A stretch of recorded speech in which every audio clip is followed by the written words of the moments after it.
Hey, Scott Livingston here from ReconditioningHQ.com, and today what I'm going to talk about is the concept of what I call propulsion progressions for when we're learning to get a client back into running again who's had some failure mechanisms in the way they absorb. Last week we dropped on the video, or maybe a week or two ago, some concepts around pillar progressions. So the idea of the pillar progression is to be able to create a solid cylinder on top of that fixed leg that you're going to be bouncing on when you're running right to left.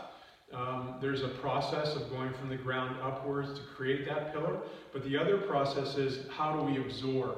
So a lot of times when we see an athlete, they'll have failure mechanisms in the knee, failure mechanisms in the hip, failure in the pelvis as the pelvis is dropping. So when that foot is absorbing, the foot is not absorbing well, the knee's not absorbing well, the hip's not absorbing well. So we want to reconstitute that and create that. So we've got to go through a process to do it. One is we build the pillar. The other part of it is that we have to incrementally load that system.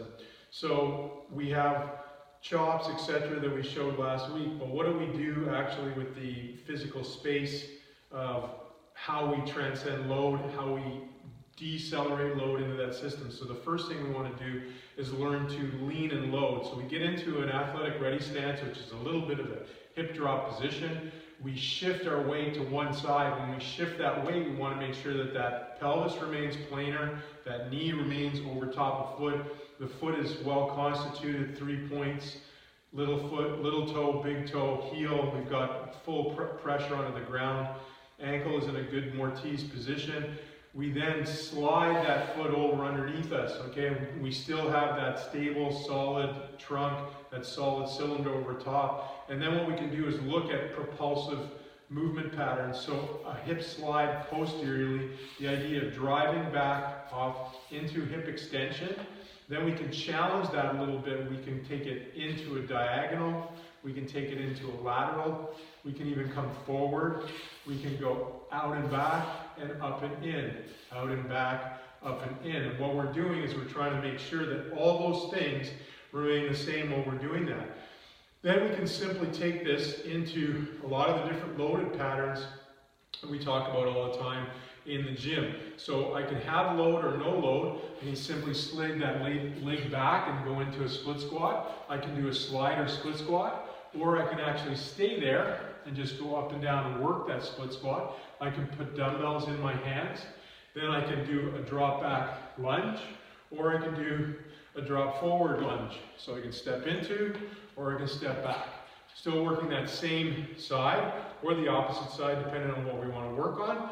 But we're working on, again, where's the position? Can we create a cylinder? Can we maintain that cylinder? Can we maintain the position of the pelvis no matter what? That inverted T that I've talked about on some videos, can we keep that? Then basically what we want to do is take that foot off the ground, start to handle load on a single leg. So can we quarter squat in control, manage that? Then can we drop into that space, drop into that space, drop into that space, and then can we drop and accelerate, drop and accelerate. Once we can do that, then we can start to look at jumping or skipping 2 feet. Then we can shift weight with the skipping rope right to left. We can then take a few seconds of load on one, a few seconds of load on the other, then take full, longer periods, and eventually we can even get to a high knee stance.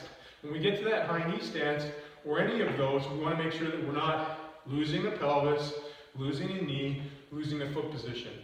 So that's how we get somebody back into running. Once somebody can be skipping with a single leg race like that, they can easily get onto a treadmill and start running, and we can work on some of the running technique. So I hope that helps in terms of propulsion progressions. We add that to our pillar progressions that we talked about. We've got a great sandwich. Take care.